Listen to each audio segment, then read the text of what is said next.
Hey, what's up everyone, and welcome to my today's video. My name is TJ Style, and in today's video I'm going to show you how can you create a flyby effect or flyby text in Adobe After Effects. So if some of you do not know what's a flyby, it looks something like this.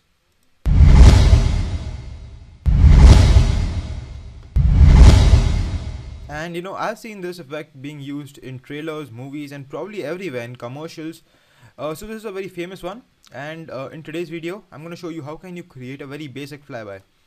Okay, so the first step is going to be creating a new composition, and you can name it whatever you want to. I'm going to name it main comp. Then what you want to do is you want to create a solid. So create a new solid. You can name it whatever you want to. Go to effects and presets and apply any effect or bring in any texture. You can bring any video also if you want to, but I'm just going to use the ramp effect for applying my for making my background.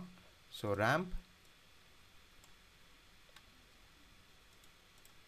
I'm just going to quickly create a nice solid so we are not working on a very flat black background.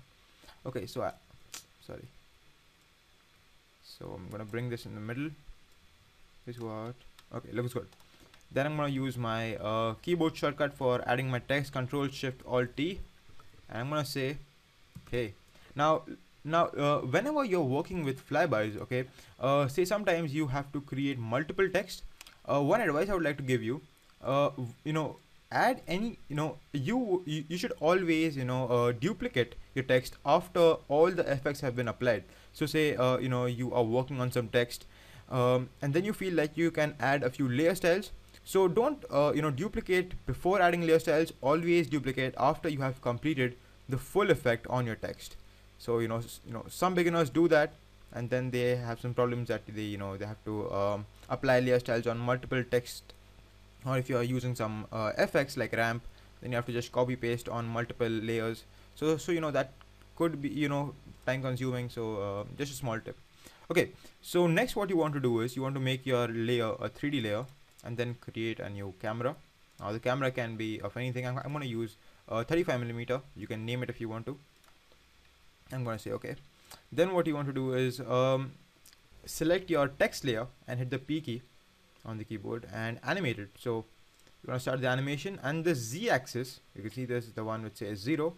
Pull it back, as in your text should be coming forward, so the numbers should be somewhere in minus, and the number should be really high. So say minus 1600. Put a value that just makes the text disappear. Okay, then move ahead in time, maybe 10 frames. So the keyboard shortcut is going to be shift page down and then hit 0.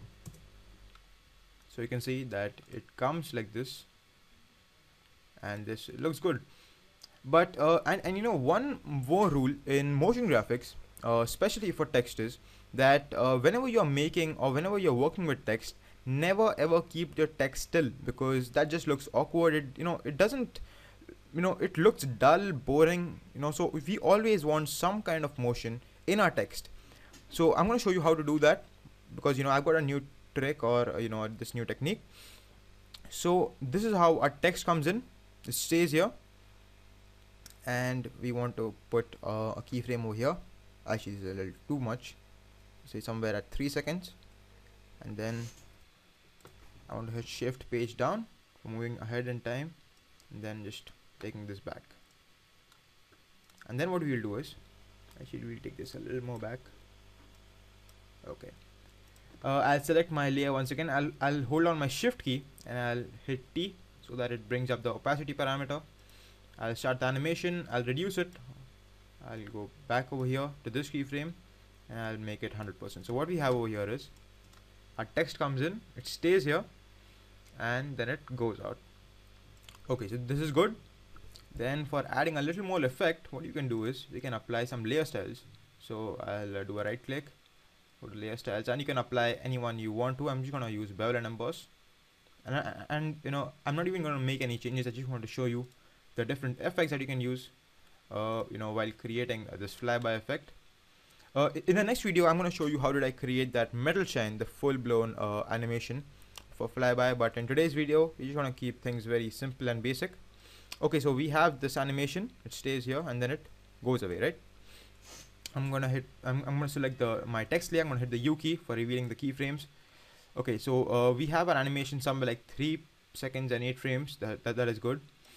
I'm gonna move ahead in time, and I'm gonna I'm gonna trim my layer. So just catch this end point of the layer and then just bring it back like this. Okay, this is good. And then you can you can create multiple layers like this. And then you all need to do is you need to just change the word. So say, hey, what's up? Just do one more, and this time we will call it welcome. Okay, this is I think a little too big, so we'll just reduce the size. Okay, so this is good. We have hey, what's up, welcome.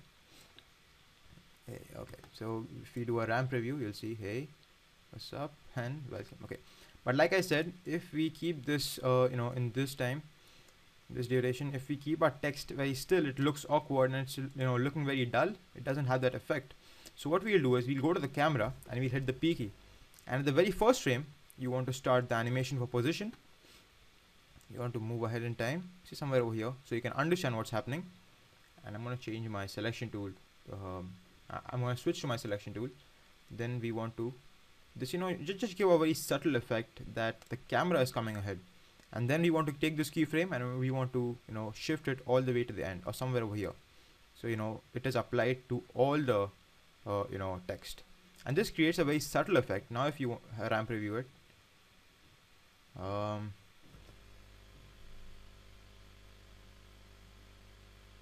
you'll see we have that very shit, come on.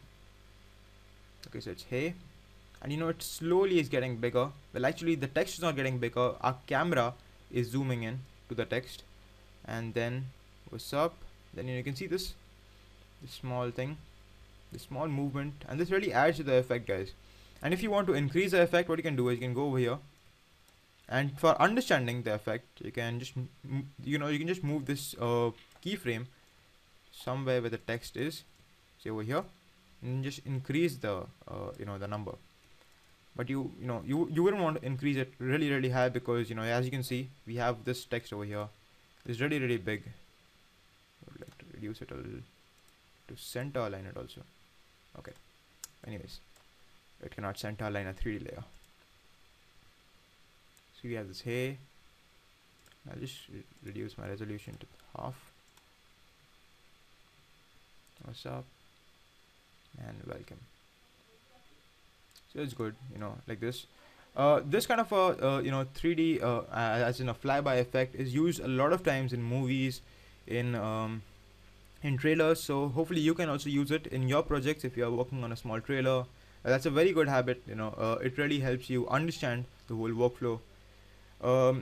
If you're not, then you're working on your own movie trailer, a short movie you're making for YouTube or something, and you're not even doing that, then you can just practice this effect with adding some new textures in the background, adding different kind of layers. Maybe you want to use some presets that are there, some background presets, and just try to work with them so that you can understand how this thing works. And if you have any other if you have any problems, then my Facebook link is gonna be in the description. Please like my Facebook page, show me some support, guys. Subscribe to this channel and like this video on YouTube. I will see you all in my next video, in which I'm going to show you how did I create this very full-blown flyby effect. Thank you for watching this video. I will see you all in my next video.